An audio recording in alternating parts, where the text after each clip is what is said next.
Guys, Radhe Radhe, welcome back to my channel. स्वागत है आपके एक और वीडियो में। तो कैसे हैं आप लोग? आई होप आप लोग स्वस्थ होंगे, मस्त होंगे, अपनी स्टडी में व्यस्त होंगे। तो सुबह की शुरुआत हो चुकी है और मैं नहा के बिल्कुल रेडी हो चुकी हूँ। अब मुझे अपना अगला काम करना है। तो यहाँ पे देख सकते हैं सामान कितना बिखरा हुआ है, सारा पूरा सामान बिखरा हुआ है। कल हम लोग आए थे जब, तो उसके बाद मैंने मतलब सारा सामान तय करके नहीं रखा था, क्योंकि बहुत ज़्यादा रात हो गई थी और बहुत ज़्यादा थक भी गए थे, पूरा दिन का ट्रैवल था। तो कल आके चुपचाप से सो गए। तो अब ये सारा सामान अभी जो रखे हैं, बैग वगैरह, इनको सब अच्छे से रखेंगे। लेकिन उसके पहले मेरा टेबल देख लीजिए, वैसे ही बिखरा पड़ा हुआ है, सारे कपड़े वगैरह इधर उधर पड़े हुए हैं।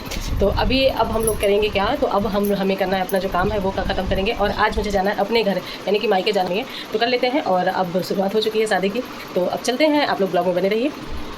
तो फाइनली दोस्तों, हम अपने गांव जाने के लिए रेडी हो गए हैं, यानी कि मेरा घर, यानी कि जहाँ पे मतलब मेरा मायका है, वहाँ जाने के लिए हम रेडी हो रहे हैं। और यहाँ पे बहुत सारा सामान बिखरा हुआ था। तो क्या था कि कल हमें आने में रात हो गई थी, बहुत ज़्यादा रात हो गई थी। तो उसकी वजह से कल मतलब कुछ काम हो ही नहीं पाया। वहाँ से आके हम चुपचाप से खाना खा के सो गए थे, क्योंकि पूरे दिन का ट्रैवल था। तो बहुत ज़्यादा थक भी जाते हैं ट्रैवल में। और साथ ही साथ इतना धूप होती है दोपहर में, तो कहीं जाने लायक नहीं रहता। मतलब दोपहर वगैरह में बहुत ज़्यादा धूप होती है और बहुत गर्मी भी थी कल। तो हम लोग गए थे पहले कानपुर में पी रोड में, वहाँ पे कुछ सामान खरीदा। फिर उसके बाद फिर हम लोग आए थे। और ये मतलब शादी वाले घर में, जो अगर हम शादी वाले घर में जाते हैं और मतलब किसी खास की शादी होती है, तो क्या होता है कि जो हमारा सामान थोड़ा सा ज़्यादा हो जाता है, जो नॉर्मल सामान होता है उसकी अपेक्षा। तो हम लोग उसको मतलब थोड़ा सा, मेरी सिस्टर की शादी है, तो मेरा सामान थोड़ा सा ज़्यादा हो गया था। और यहाँ पे मेरा ये शॉल है, इसको क्या है कि हमारे यहाँ ये मतलब जो जिस लड़की की नई नई शादी होती है, तो ये शॉल उड़ा के, मतलब उसको ऊपर से ढक के, यानी कि उसको उड़ा के फिर ये ले जाया जाता है ससुराल। और ये नई नई शादी जब जिसकी होती है, तो उसको दो तीन साल तक इसको ओढ़ना पड़ता है। वो जहाँ भी जाए इस शॉल को साड़ी के ऊपर से डालना पड़ता है। और अभी मेरी शादी पिछले नवंबर में हुई, नवंबर 2024 में, तो बहुत ज़्यादा समय नहीं हुआ। और मतलब इसको ये रहा मेरा फाइनल लुक, ये है मेरा फाइनल लुक, जो कि मतलब साड़ी के ऊपर से शॉल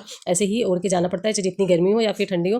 तो ये चीज़ें ये करना पड़ता है, मतलब जहाँ से भी आते हैं, मतलब जिस क्षेत्र से हम आते हैं। तो मेरा लुक कैसा लग रहा है आप लोग कमेंट जरूर बताइए। और मैं मतलब बिल्कुल जाने के लिए एकदम से रेडी हो चुके हैं। अब हम लोग जा रहे हैं।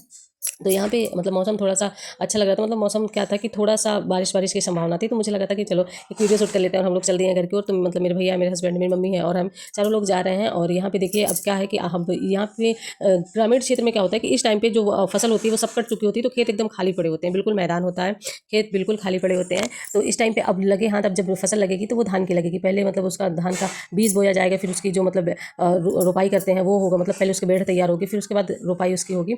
तो और यहाँ पे मैंने बताया था ना कि इटावा की अपेक्षा यहाँ पे जो पेड़ पौधे हैं वो थोड़ा सा कम है, बट यहाँ पे थोड़ा ठीक मिल गए थे। क्योंकि इटावा में इतने ज़्यादा पेड़, बहुत ज़्यादा मतलब एक घना जंगल जैसे रहता है।